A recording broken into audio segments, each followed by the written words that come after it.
ಹೆಸರು ಶಂಕರಪ್ಪ ಅಂತ. ಶಂಕರಪ್ಪ ನಮಸ್ಕಾರ. మీరు ಇದೇ ಕೆಲಸನ ಮಾಡೋದು?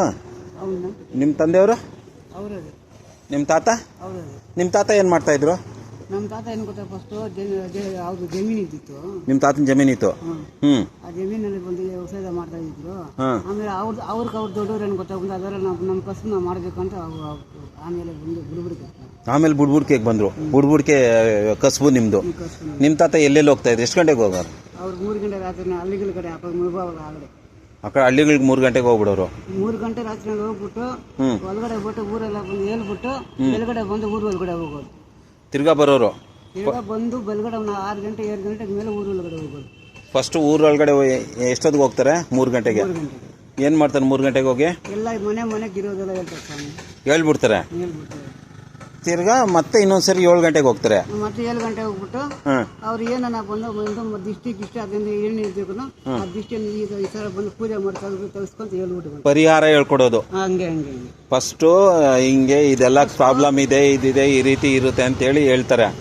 2ನೇ ಸರಿ ಬಂದು ಪರಿಹಾರ ಹೇಳ್ತಾರೆ. ಅದು ಹೆಂಗ್ ಗೊತ್ತಾಗ್ತದೆ ನಿಮ್ಗೆ ಅದ್ರ ಬಗ್ಗೆ? ಅದೇನು ಗೊತ್ತಾಗ್ಬಂದು ಅವ್ರ ಕಸಬು ಅವ್ರಿಗೆ ಗೊತ್ತಾಗೋದು, ಬೇರೆಯವ್ರಿಗೆ ಗೊತ್ತಾಗಲ್ಲ. ಇವಾಗ ಅದನ್ನ ನೀವು ನುಡಿಸಿ ಹೇಳಿ ಏನು ಹೇಳುತ್ತೆ ಅಂತ.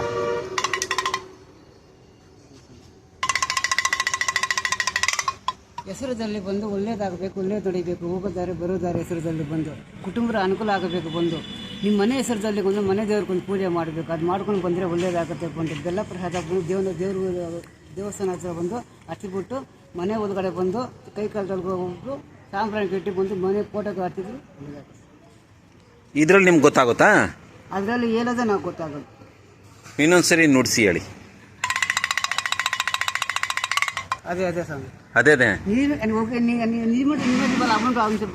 అవునా? దీంట్లో తెలిసిపోతుంది మీకు. దాంట్లో వాకదాన్ని నేమిస్తే అదే మడుకొని చెప్పేది వచ్చింది. అది ఎట్లా అర్థం చేసుకుంటారు? అర్థం అంటే ఏం చేసిన వచ్చిందే మాకు చెప్తాం, మేము చెప్పిన చెప్తాము. మీకు అది అర్థమైపోతుంది.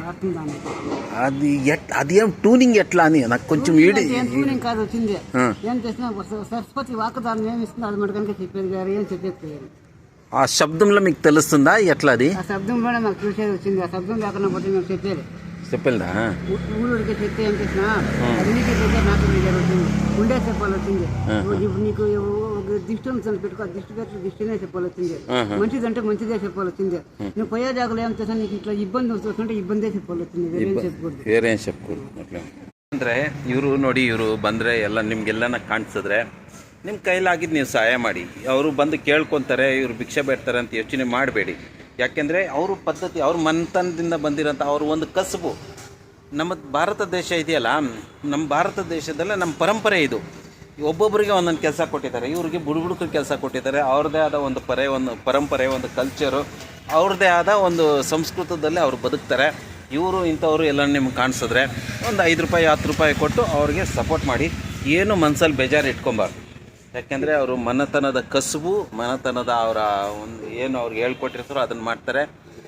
ನಮ್ಮ ಭಾರತ, ನಮ್ಮ ಸಂಸ್ಕೃತಿ, ನಮಗೆ ಪ್ರತಿಯೊಂದು